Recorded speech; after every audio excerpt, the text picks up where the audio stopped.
بسم الله الرحمن الرحيم. اللهم صل على محمد وعلى آل محمد كما صليت على إبراهيم وعلى آل إبراهيم إنك حميد مجيد. اللهم بارك على محمد وعلى آل محمد كما باركت على إبراهيم وعلى آل إبراهيم إنك حميد مجيد. الحمد لله رب العالمين والصلاة والسلام على سيد الأنبياء والمرسلين وعلى آله وصحبه أجمعين. أما بعد. میرے ایمانی بھائیوں، بزرگوں اور نوجوان ساتھیوں، آج کی اس مبارک مجلس میں ہم تذکرہ کریں گے کہ مدینہ المنورہ میں ایمان و اسلام کی روشنی کیسے پھیلی، یعنی یثرب کی قسمت میں دونوں جہاں کی روشنی. ایمانی بھائیوں، نبوت کے اعلان کا 11واں سال تھا. حج کا موسم آ گیا. حضور اکرم صلی اللہ علیہ وسلم نے بھی حضرت ابو بکر صدیق رضی اللہ تعالی عنہ اور حضرت علی رضی اللہ تعالی عنہ کو ساتھ لے کر گھر گھر جانے اور دعوت دینے کا کام شروع فرمایا. لیکن دن میں چونکہ ابو لہب پیچھے پیچھے چلتا اور پتھر مارتا تھا، نیز لوگوں سے یہ بھی کہتا تھا کہ ان کی بات نہ سننا، یہ تمہیں لات و عزا سے دور کر دیں گے. اس لیے رات کی تاریکی میں ہی زیادہ تر خیموں میں تشریف لے جاتے. اور اسی طرح کا قصہ ہے کہ قبیلہ زحل کے کچھ لوگوں نے ایک جگہ خیمہ لگائے ہوئے تھے، وہاں آپ صلی اللہ علیہ وسلم تشریف لے گئے. قبیلے کا سردار مفروق وہیں موجود تھا. حضرت ابو بکر صدیق رضی اللہ تعالی عنہ نے اس سے کہا، تجھے رسول اکرم صلی اللہ علیہ وسلم کی کچھ خبر پہنچی ہے کہ اللہ تعالیٰ کے رسول میرے ساتھ ہیں اور اللہ تعالیٰ ہی نے ان کو لوگوں کی ہدایت کے لیے بھیجا ہے؟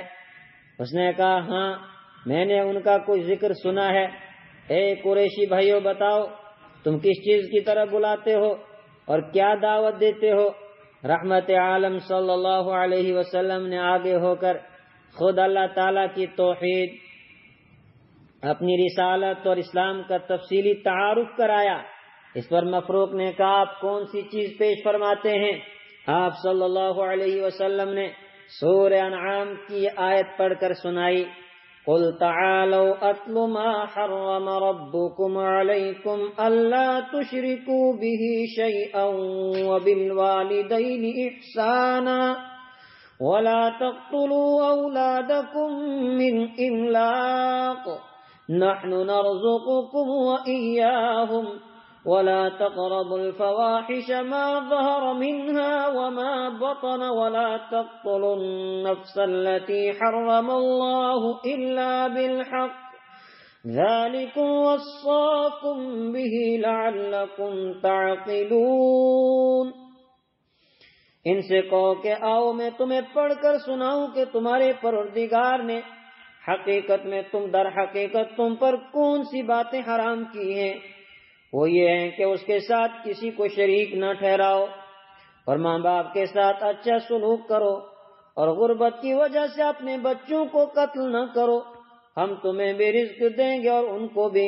اور بے حیائی کے کاموں کے پاس بھی نہ پھٹکو، چاہے وہ بے حیائی کھلی ہوئی ہو یا چھپی ہوئی ہو. اور جس جان کو اللہ نے حرمت عطا کی ہے اسے کسی برحق وجہ کے بغیر قتل نہ کرو. لوگوں، یہ ہیں وہ باتیں جن کی اللہ نے تاکید کی ہے تاکہ تمہیں کچھ سمجھ آئے. آیت سن کر اس نے کہا، خدا کی قسم یہ زمین والے کا کلام نہیں ہو سکتا. اے قریشی بھائیو، آپ کیا حکم دیتے ہو؟ اس پر رسول اکرم صلی اللہ علیہ وسلم نے سورۃ النحل کی آیت پڑھ کر سنائی، ان اللہ یأمر بالعدل والإحسان وإیتاء ذی القربى وینہی عن الفحشاء والمنکر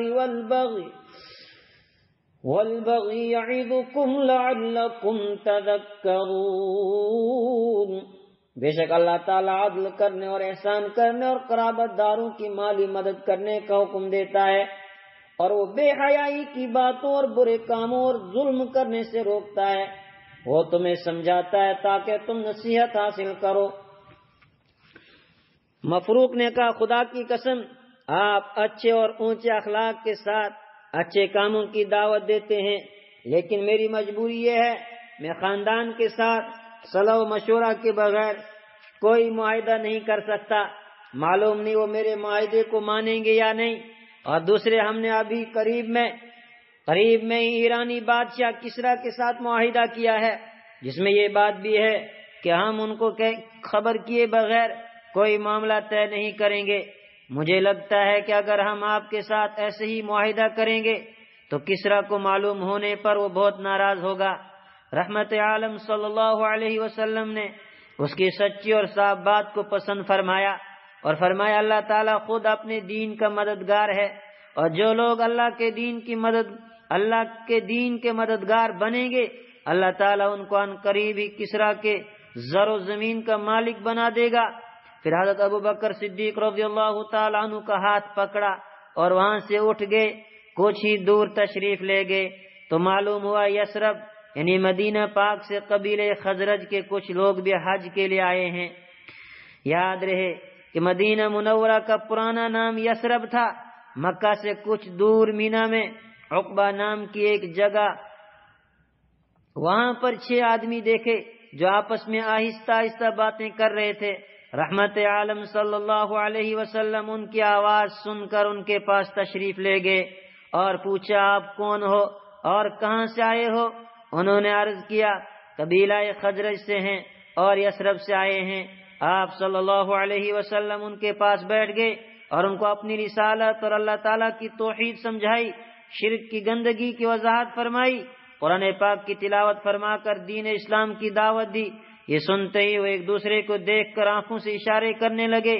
بات اصل میں یہ تھی کہ یثرب کے لوگ مشرک بے شک تھے، لیکن انہوں نے یہودیوں سے کئی بار سنا تھا کہ وہ آخری نبی آنے والے ہیں جن کے انتظار میں سارا جہاں ہے، اور کئی بار تو یہودی ان کو دھمکی دیتے ہوئے بھی کہتے تھے کہ آخری پیغمبر کو آنے دو، ہم ان کے ساتھ مل کر تم سے نمٹ لیں گے۔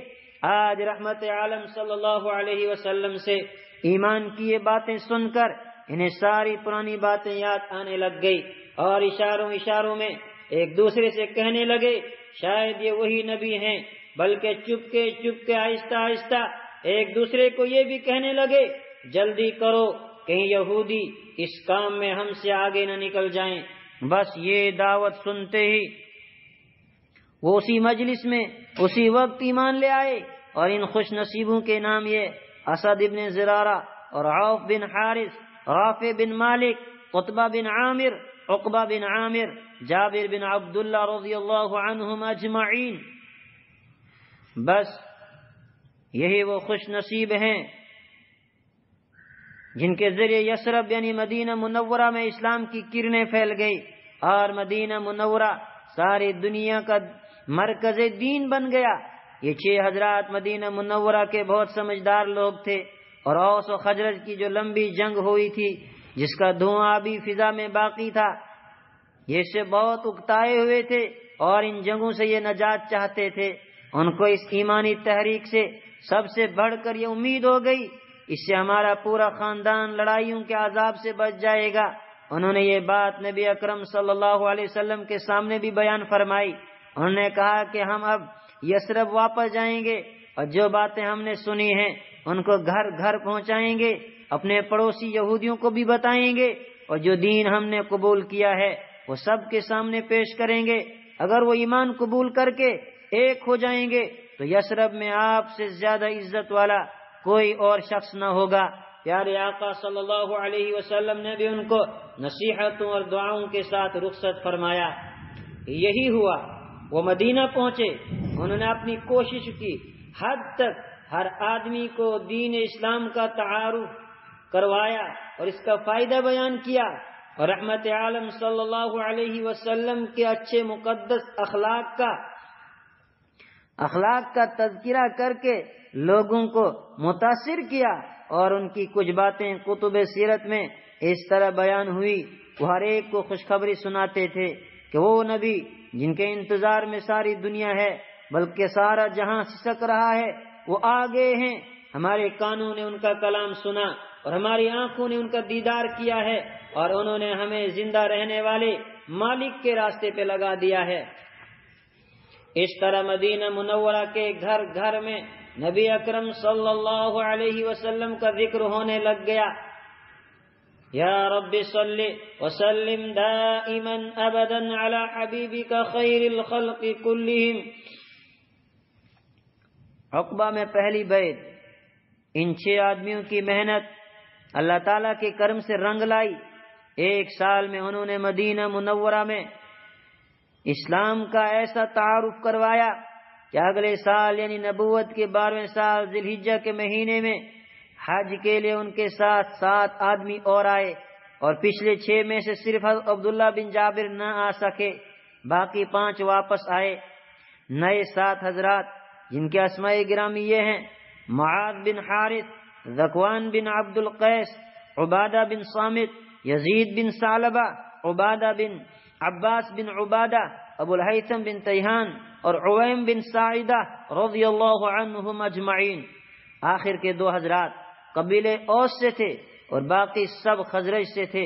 انہوں نے مینا کے قریب عقبہ نام کی جگہ میں رحمت عالم صلی اللہ علیہ وسلم سے ملاقات کی، ایمان بھی نصیب ہوا، اور کچھ خاص باتوں پر نبی اکرم صلی اللہ علیہ وسلم کے ہاتھ پر بیعت بھی کی کہ ہم ایک اکیلے اللہ تعالیٰ کی عبادت کریں گے اور اس کے ساتھ کسی کو شریک نہیں کریں گے، ہم چوری اور زنا کبھی نہیں کریں گے، ہم اپنی اولاد خاص کر بیٹیوں کو کبھی قتل نہیں کریں گے، ہم نہ کسی پر جھوٹی تہمت لگائیں گے اور نہ کسی کی چغلی کریں گے، ہم ہر ایک نیک کام میں نبی اکرم صلی اللہ علیہ وسلم کی اطاعت کریں گے۔ ایمانی بھائیوں، مدینہ منورہ میں اسلام کا پہلا مبلغ اس بیعت کے علاوہ اور بھی ان کو نصیحتیں فرمائی اور دین کی تفصیلی باتیں سمجھانے کے لیے نیز مدینہ منورہ میں زور و شور سے کام کرنے کے لیے مکہ المکرمہ کے ایک پرانے صحابی حضرت مصعب بن عمیر رضی اللہ تعالی عنہ کو بھی ان کے ساتھ مدینہ المنورہ روانہ فرمایا۔ حضرت مصعب بن عمیر رضی اللہ عنہ ایک بڑے گھر کے لاڈلے بیٹے تھے، بہت ناز و نخروں سے پلے بڑھے تھے۔ ان کے والدین انہیں بڑے قیمتی کپڑے پہناتے تھے جن کو دیکھ کر ان جیسے جوان ان پر رشک کرنے لگتے تھے۔ یہ قافلہ یثرب یعنی مدینہ المنورہ پہنچا۔ یہاں حضرت مصعب ابن عمیر رضی اللہ عنہ حضرت اسعد ابن زرارہ رضی اللہ تعالیٰ عنہ کے گھر رہنے لگے۔ ان کا 24 گھنٹے کا ایک ہی مشغلہ تھا، جو لوگ کلمہ پڑھ رہے ہیں ان کو دین کیسے سکھایا جائے، جنہوں نے ابھی تک کلمہ نہیں پڑھا ان تک کس طرح دعوت پہنچائی جائے، ان کو دین سے کیسے متاثر کیا جائے۔ یہاں یہ پڑھانے میں ایسے مشغول ہو گئے کہ ان کا نام ہی المقری یعنی پڑھانے والا پڑ گیا تھا۔ اللہ تعالیٰ کے دین کے لیے کیسی کیسی کوششیں کر رہے تھے، اور اس کا اندازہ اس واقعے سے لگایا جا سکتا ہے کہ ایک ہی دن میں سارا قبیلہ کیسے مسلمان ہو گیا۔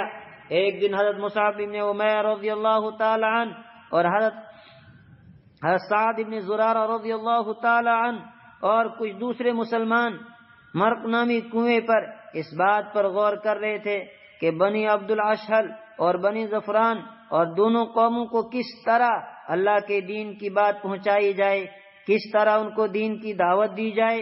اللہ تعالیٰ کی شان، یہاں یہ تبلیغ دین کے مشورے ہو رہے تھے، وہاں ان قبیلوں کے سردار سعد بن معاذ اور اسید بن حضیر ذرا دور بیٹھے ہوئے مشورہ کر رہے تھے کہ ہم اپنی قوم کو اس نئی تحریک سے کس طرح بچائیں۔ سعد بن معاذ نے کہا، میں تو کچھ کہہ نہیں سکتا کیونکہ سعد بن زرارہ میری خالہ کے بیٹے ہیں، لیکن اسید تم ہمت کرو، دیکھو تو صحیح، یہ ہمارے محلے میں آ کر ہمارے لوگوں کو بیوقوف بنا رہے ہیں، تم جاؤ ان دونوں کو اچھی طرح ڈانٹ دو اور کہو کہ فوراً ہی ہمارے محلے سے نکل جاؤ اور دوبارہ یہاں کبھی مت آنا۔ اسید بن حضیر نے اپنے ہتھیار باندھ لیے اور چل پڑے، اور حضرت سعد بن زرارہ رضی اللہ تعالی عنہ نے حضرت مصعب بن عمیر رضی اللہ تعالی عنہ سے کہا، دیکھو یہ جو شخص آ رہا ہے یہ اپنے قبیلے کا سردار اور چودھری ہے، اللہ کرے یہ تمہاری بات مان لے، حضرت مصعب رضی اللہ تعالی عنہ نے فرمایا کہ اگر وہ آ کر بیٹھے گا تب تو میں ضرور بات کروں گا۔ اتنے میں اسید بن حضیر اچانک سر پر آ کھڑے ہوئے برا بھلا کہنے لگے کہ تم ہمارے شریف اور معصوم لوگوں کو بہکانے کے لیے یہاں آئے ہو۔ حضرت مصعب بن عمیر رضی اللہ تعالیٰ نے فرمایا بھائی افسوس ہے، اگر آپ تھوڑی دیر بیٹھ جاتے، ہماری بات سن لیتے، پھر پسند آتی تو مان لیتے، نہ پسند آتی تو چھوڑ دیتے۔ اسید نے کہا یہ انصاف والی بات ہے، اس میں کوئی مشکل نہیں۔ حضرت مصعب بن عمیر رضی اللہ تعالی عنہ نے ان کو دین کی دعوت دی، توحید، رسالت اور آخرت کی باتیں سمجھانی شروع کی۔ قرآن پاک بھی بہت میٹھے اور درد بھرے انداز سے پڑھ کر سنایا۔ اسید نے سب کچھ بہت خاموشی سے سنا۔ آخر میں بولے بھائی یہ تو بتاؤ، اگر کوئی تمہارے دین میں شامل ہونا چاہے تو اس کو کس طرح شامل کرتے ہو؟ انہوں نے فرمایا ایسا شخص نہا دھو کر صاف کپڑے پہنے، کلمہ شہادت پڑھے اور 2 رکعت نفل نماز پڑھے۔ اسید اٹھے، نہائے اور صاف ستھرے کپڑے پہنے، پھر سب کے سامنے کلمہ شہادت پڑھ کر مسلمان ہو گئے۔ پھر حضرت مصعب بن عمیر رضی اللہ عنہ کے بتانے پر 2 رکعت نماز بھی پڑھی۔ حضرت اسید بن حضیر رضی اللہ عنہ کلمہ پڑھ کر مسلمان تو ہو گئے، لیکن ان کو اپنے ساتھی سعد بن معاذ کا خیال بار بار آ رہا تھا۔ انہوں نے حضرت مصعب بن عمیر رضی اللہ عنہ سے کہا میرے پیچھے ایک اور آدمی ہے، اگر وہ کلمہ پڑھ کر مسلمان ہو جائے گا پھر کوئی ہمارا مخالف نہیں رہے گا، میں ابھی ان کو آپ کے پاس بھیجنے لگا ہوں۔ حضرت اسید رضی اللہ عنہ یہ بات کہہ کر واپس آ گئے۔ یہاں سعد بن معاذ اپنے قبیلے بنو عبد الاشل کا مجمع لگا کر بیٹھے ہوئے تھے۔ حضرت اسید رضی اللہ تعالی عنہ کو دور سے آتے دیکھ کر کہنے لگے اسید جس حال میں یہاں سے گئے تھے اب اس حال میں نہیں لگتے۔ خیر، حضرت اسید مجلس میں پہنچے تو کہنے لگے کہ میں نے اسعد بن زرارہ اور ان کے ساتھیوں کو اچھی طرح سمجھا دیا ہے کہ ہمارے محلے میں کسی کو پٹی پڑھانے کی ضرورت نہیں، لیکن مجھے ایسی ویسی کوئی بات معلوم بھی نہیں ہوئی، بلکہ ہاں میں نے وہاں ایک اور بڑی عجیب بات دیکھی ہے، وہ یہ کہ قبیلہ بنو حارثہ کے لوگ کیونکہ ہمارے دشمن ہیں اس لیے اسعد بن زرارہ کو قتل کرنے کا سوچ رہے ہیں، کیونکہ وہ سعد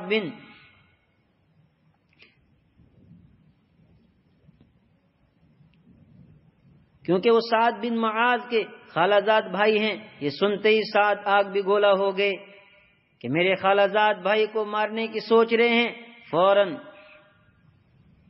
اپنے ہتھیار لے کر دوڑ پڑے، لیکن وہاں پہنچ کر کیا دیکھتے ہیں کہ حضرت اسعد بن زرارہ رضی اللہ عنہ اور حضرت مصعب بن عمیر آرام و اطمینان سے بیٹھے ہوئے ہیں، ایسے خطرے والی کوئی بات ہے ہی نہیں۔ وہ سمجھ گئے کہ مجھے یہاں پہنچانے کے لیے اسید رضی اللہ عنہ ایک چال چلی ہے۔ اس بات پر ان کو غصہ آ گیا تو حضرت اسعد بن زرارہ رضی اللہ عنہ اور حضرت مصعب رضی اللہ تعالی عنہما بہت کچھ کہنے لگے۔ حضرت سعد بن زرارہ رضی اللہ عنہ سے اسعد بن زرارہ رضی اللہ تعالی عنہ سے کہا اگر تو میری خالہ کا بیٹا نہ ہوتا تو میں بھی دیکھ لیتا کہ ہمارے محلے میں آ کر کون لوگوں کو بہکاتا۔ حضرت اسعد رضی اللہ تعالی عنہ نے پہلے ہی حضرت مصعب رضی اللہ عنہ سے کہہ دیا تھا کہ اگر یہ شخص جڑ گیا تو پھر اس قوم میں 2 شخص بھی آپ کے مخالف نہیں رہیں گے۔ جس وقت حضرت سعد بن معاذ رضی اللہ تعالی عنہ اپنی بات کہہ کر سانس لینے لگے تو حضرت مصعب بن عمیر رضی اللہ تعالی عنہ نے فرمایا بھائی آپ تھوڑی دیر بیٹھو تو صحیح، ہماری بات تو سنو، اگر اچھی لگے تو مان لینا اور اگر اچھی نہ لگی تو نہ ماننا، ہم ایسی بات کہیں گے ہی نہیں جو بری لگے۔ اس پر سعد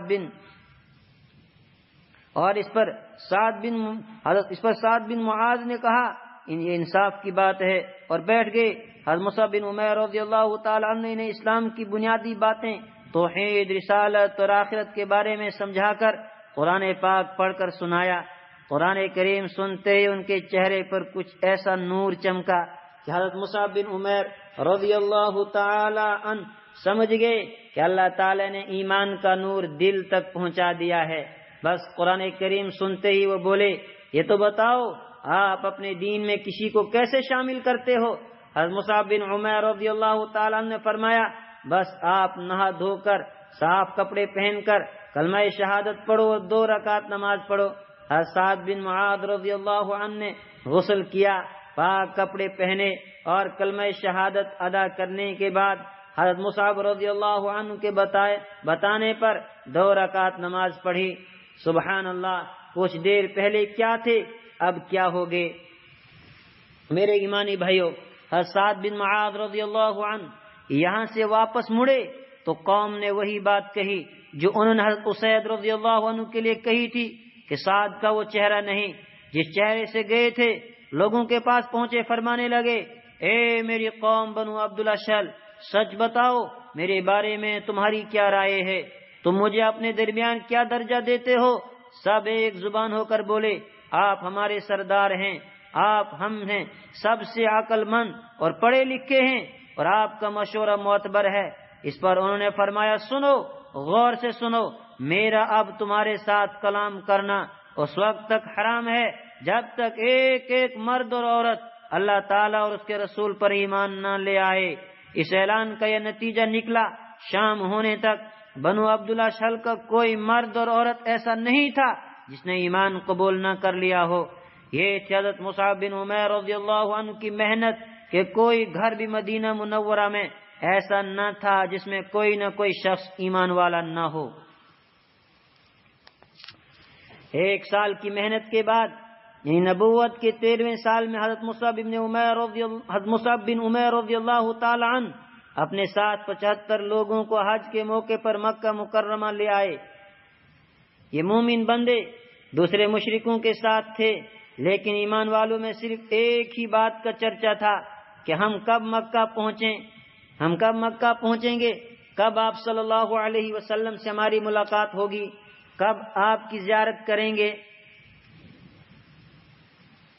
بلکہ ایک بار تو انہوں نے آپس میں بات کرتے ہوئے بڑی دکھ والی بات کہہ دی جس کا تذکرہ ہر ایک سیرت لکھنے والے نے کیا ہے۔ افسوس، ہم کب تک رسول اکرم صلی اللہ علیہ وسلم کو مکہ کی پہاڑیوں میں پریشان گھومتے پھرتے چھوڑے رکھیں گے؟ کب تک حبیب کبریا صلی اللہ علیہ وسلم ڈرے اور سہمے مکہ میں گھومتے رہیں گے؟ دراصل اس بار یہ سفر تھا ہی رسول اکرم صلی اللہ علیہ وسلم کو مدینہ منورہ آنے کی دعوت دینے کے لیے اور ہجرت کی منظوری لینے کے لیے۔ مکہ مکرمہ پہنچ کر ان حضرات کو سب سے زیادہ انتظار حضرت نبی اکرم شفیع اعظم صلی اللہ علیہ وسلم کے دیدار کا تھا، جس کے لیے کچھ حضرات نے تو خود اپنے طور پر کوشش بھی کی، لیکن آخرکار صلاح و مشورے سے یہ بات طے پائی کہ حج کے بعد مینا میں شیطان کو کنکری مارنے والی جگہ کے قریب ہی کسی پرانی عقبہ والی جگہ ملاقات ہوگی۔ حج کے 2 دن بعد یعنی 12 ذی الحجہ اور 13 ذی الحجہ کی رات یہ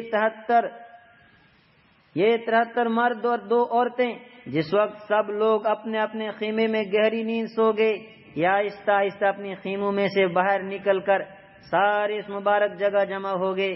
انہوں نے مشرک ساتھیوں میں سے کسی کو خبر نہیں ہونے دی، صرف ایک شخص عبداللہ ابن حرام جو بڑی عزت والے سردار تھے لیکن ابھی ایمان نہیں لائے تھے، وہ بھی ساتھ لے لیے اور ان کو راستے میں ہی بتا دیا کہ ہم اللہ کے نبی حضرت محمد صلی اللہ علیہ وسلم سے ملاقات کرنے جا رہے ہیں۔ اللہ تعالیٰ نے انہیں بھی اسی وقت ایمان کی دولت سے نواز دیا اور انہیں بھی بیعت نصیب ہو گئی۔ خیر، یہ لوگ پہلے پہنچ گئے۔ تھوڑی دیر بعد رسول اکرم صلی اللہ علیہ وسلم بھی اپنے چاچا حضرت عباس رضی اللہ عنہ کے ساتھ تشریف لے آئے، جو ابھی مسلمان نہیں ہوئے تھے لیکن اپنے بھتیجے سے بہت محبت کرتے تھے اور چاہتے تھے کہ وہ بات کر کے اپنا دل مطمئن کر لیں۔ ہوا بھی یہی، پہلے انہوں نے ہی بات شروع کی۔ حضرت عباس رضی اللہ عنہ کی وضاحتی بات، حضرت عباس ابن عبد المطلب رضی اللہ عنہ دنیا دیکھے ہوئے بڑے ذہین اور ہوشیار آدمی تھے۔ ان کو اندازہ تھا کہ اس بیعت کے نتیجے میں کل ہجرت بھی پیش آئے گی، قریشی سردار مدینہ منورہ تک مسلمانوں کا پیچھا بھی کریں گے، دائیں بائیں کے قبیلوں کو بھی سکھائیں، بہکائیں اور اکسائیں بلکہ بھڑکائیں گے۔ ایسے وقت میں کہیں یہ مدینہ منورہ کے لوگ اس صورتحال سے گھبرا نہ جائیں، اس لیے انہوں نے بیٹھتے یہ وضاحتی بات کی کہ او خزرج کے لوگوں، ہمارے درمیان محمد صلی اللہ علیہ وسلم جس حیثیت سے ہیں وہ تمہیں معلوم ہے۔ قریشی بے شک ان کے دشمن ہیں، لیکن وہ اپنے شہر میں اپنی قوم میں یقیناً عزت اور حفاظت سے ہیں۔ اب وہ تمہارے پاس جانا چاہتے ہیں اور تم ان سے معاہدہ کر رہے ہو تو یاد رکھنا قریشی لوگ ان کے جانی دشمن ہیں، اس لیے سوچ لو محمد صلی اللہ علیہ وسلم سے معاہدہ خطرے سے خالی نہیں ہے، بلکہ یہ تو سرخ و سیاہ کئی طرح کی جنگوں کو دعوت دینا ہے۔ اس لیے اگر تم ان کی دشمنوں سے حفاظت کر سکتے ہو تو اچھی بات ہے، اگر تم ان کو اپنے پاس بلا کر حفاظت نہیں کر سکتے تو انہیں یہیں چھوڑ جاؤ، کیونکہ اپنے شہر اور خاندان میں وہ حفاظت سے ہیں۔ اس پر مدینہ منورہ کی ان پاک ہستیوں نے جواب دیا، ہم نے آپ کی بات سن لی ہے، اب ہمیں رسول اکرم صلی اللہ علیہ وسلم کی بات سننے دو۔ پھر رحمت عالم صلی اللہ علیہ وسلم سے عرض کیا، حضرت اب آپ گفتگو فرمائیے اور ہم سے اپنے لیے اور اللہ تعالیٰ کے لیے جو چاہیں وعدہ لے لیں۔ پھر رحمت عالم صلی اللہ علیہ وسلم نے بات اس طرح شروع فرمائی کہ پہلے تلاوت فرمائی جس میں ان کے دل نرم ہو گئے اور ایمان مزید پکا ہو گیا۔ پھر فرمایا، میں تمہیں اللہ تعالیٰ کی طرف بلاتا ہوں کہ تم اسی کی عبادت کرو اور اس کے ساتھ کسی کو شریک نہ کرو، اور ساتھ ہی خوشی غمی صحت و بیماری امیری و غریبی ہر حال میں میری بات مانو، میری اطاعت کرو، اور اپنے ساتھیوں کے لیے یہ بات چاہتا ہوں کہ تم انہیں مدینہ منورہ میں رہنے کی جگہ دو، اور پھر جس طرح اپنی بیوی بچوں کی حفاظت کرتے ہو اسی طرح ان کی بھی حفاظت کرو۔ مدینہ منورہ کے انصار نے عرض کیا کہ اگر ہم ان باتوں پر عمل کریں گے تو ہمیں کیا ملے گا؟ رسول اکرم صلی اللہ علیہ وسلم نے ارشاد فرمایا، جنت اور آخرت کی نہ ختم ہونے والی نعمتیں۔ انصار نے جواب دیا، ہمیں یہ سب کچھ منظور ہے، مبارک ہاتھ آگے کیجیے تاکہ ہم بیعت کر سکیں۔ ایک صحابی جو سب سے پہلی ملاقات میں موجود تھے وہ کھڑے ہوئے اور عرض کرنے لگے، حضرت ہمارے یہودیوں سے پرانے تعلقات ہیں، اس بیعت کے بعد ہو سکتا ہے ہمارے تعلقات ان سے ٹوٹ جائیں، کہیں ایسا نہ ہو جائے کہ جب اللہ تعالیٰ آپ کو غلبہ دے اور فتح عطا فرمائے پھر آپ مکہ واپس تشریف لے آئیں اور ہمیں اکیلا چھوڑ دیں۔ آپ صلی اللہ علیہ وسلم یہ بات سن کر مسکرا دیے اور فرمایا، نہیں نہیں، ایسا کبھی نہیں ہو سکتا، اب تمہاری جان میری جان ہے، تم میرے اور میں تمہارا ہوں، جس کے ساتھ تمہاری جنگ اس کے ساتھ میری جنگ ہے، جس کے ساتھ تمہاری صلح اس کے ساتھ میری صلح ہے۔ اس پر سارے خوش ہو گئے اور سب نے باری باری آپ صلی اللہ علیہ وسلم کے مبارک ہاتھوں پر بیعت کی۔ حضرت عباس رضی اللہ عنہ فرماتے ہیں، سب سے پہلے حضرت اسعد بن زرارہ اور براء بن معرور رضی اللہ عنہما اور پھر اسید بن حضیر رضی اللہ عنہ نے بیعت کی۔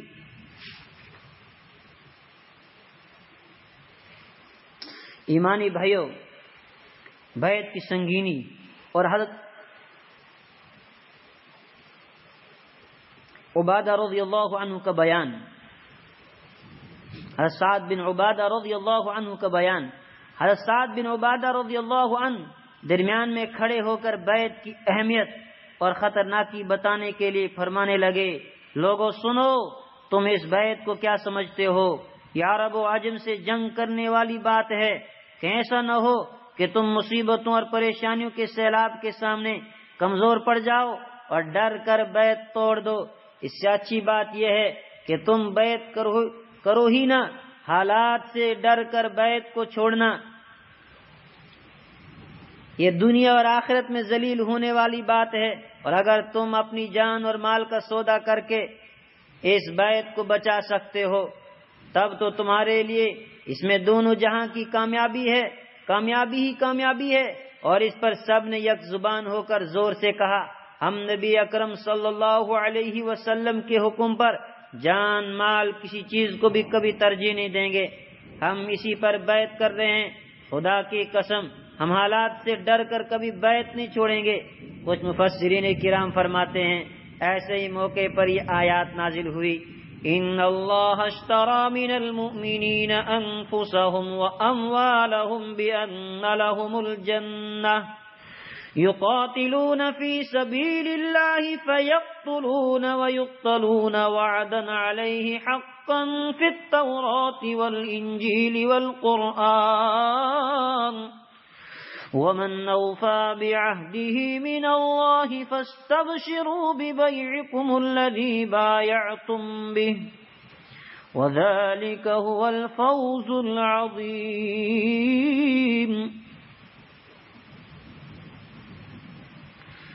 اس میں کوئی شک نہیں کہ اللہ تعالیٰ نے ایمان والوں سے ان کے مال اور ان کی جانیں خرید لی ہیں، اس کے بدلے کہ ان کو جنت ملے گی۔ وہ اللہ کے راستے میں جنگ کرتے ہیں، پھر قتل کرتے بھی ہیں اور قتل کیے بھی جاتے ہیں۔ اس پر اللہ تعالیٰ کی طرف سے سچا وعدہ ہے، تورات میں، انجیل میں اور قرآن میں بھی۔ اللہ تعالیٰ سے بڑھ کر کون وعدہ پورا کرنے والا ہے؟ لہذا تم اپنی تجارت پر خوشی مناؤ جو تم نے اس سے کی ہے، یہی تو سب سے بڑی کامیابی ہے۔ بیعت کرتے وقت مصافحہ کرنا، یہاں یہ بات یاد رکھنا بھی ضروری ہے کہ نبی اکرم صلی اللہ علیہ وسلم بیعت کرتے وقت مردوں سے مصافحہ فرماتے تھے، لیکن عورتوں سے کبھی نہیں، بلکہ ان کو صرف بیعت کے الفاظ کہلواتے تھے اور زبانی وعدہ لے کر فرماتے تھے جاؤ تم سے بیعت لے لی گئی۔ ام المؤمنین حضرت عائشہ صدیقہ رضی اللہ عنہا فرماتی ہیں جو عورتیں ہجرت کر کے آتی تھیں، رسول اکرم صلی اللہ علیہ وسلم ان سے سورہ ممتحنہ کی آیت 12 کی شرط کے مطابق زبانی بیعت لے کر فرمایا کرتے تھے جاؤ میں نے تم سے زبانی بیعت لے لی۔ حضرت عائشہ رضی اللہ عنہا یہ بھی فرماتی ہیں کہ خدا کی قسم بیعت کرتے وقت آپ صلی اللہ علیہ وسلم کا مبارک ہاتھ کبھی کسی عورت کے ہاتھ کو نہیں لگا، بس صرف زبانی بیعت فرماتے تھے۔ اور کسی موقع پر خود نبی اکرم صلی اللہ علیہ وسلم نے بھی فرمایا کہ میں عورتوں سے مصافحہ نہیں کرتا، بلکہ جس طرح اللہ تعالیٰ نے اطاعت کا پکا وعدہ کر لیا ہے ویسے ہی میں بھی پکا وعدہ لیتا ہوں۔ اس بیعت میں 73 مرد اور 2 عورتیں حضرت نسیمہ بنت کعب رضی اللہ عنہا اور حضرت اسماء بنت عمرو رضی اللہ عنہا بھی تھی۔ اس موقع پر بھی مردوں سے مصافحہ کر کے بیعت لی گئی، جبکہ ان 2 خوش نصیبوں سے زبانی بیعت لے لی گئی۔ اللہ تعالی ہمیں سیرت کو سمجھنے کی اور اپنی زندگی رسول اکرم صلی اللہ علیہ وسلم کے ایک ایک طریقے کے مطابق گزارنے کی توفیق عطا فرمائے۔ وآخر الدعوانا الحمد للہ رب۔ بسم اللہ الرحمن الرحیم۔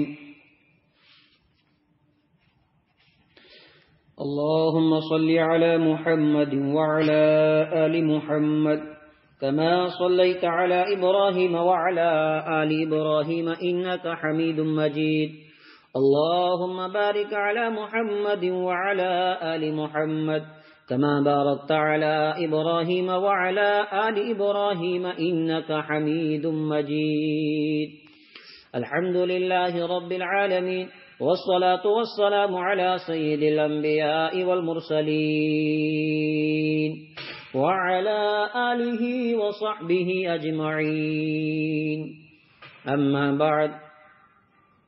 میرے ایمانی بھائیوں، بزرگوں اور نوجوان ساتھیوں، آج کی اس مبارک مجلس میں ہم تذکرہ کریں گے کہ مدینہ المنورہ میں ایمان و اسلام کی روشنی کیسے پھیلی، یعنی یثرب کی قسمت میں دونوں جہاں کی روشنی۔ ایمانی بھائیوں، نبوت کے اعلان کا 11واں سال تھا، حج کا موسم آ گیا۔ حضور اکرم صلی اللہ علیہ وسلم نے بھی حضرت ابو بکر صدیق رضی اللہ تعالی عنہ اور حضرت علی رضی اللہ تعالیٰ عنہ کو ساتھ لے کر گھر گھر جانے اور دعوت دینے کا کام شروع فرمایا، لیکن دن میں چونکہ ابو لہب پیچھے پیچھے چلتا اور پتھر مارتا تھا، نیز لوگوں سے یہ بھی کہتا تھا کہ ان کی بات نہ سننا، یہ تمہیں لات و عزا سے دور کر دیں گے، اس لیے رات کی تاریکی میں ہی زیادہ تر خیموں میں تشریف لے جاتے۔ اور اسی طرح کا قصہ ہے کہ کبھی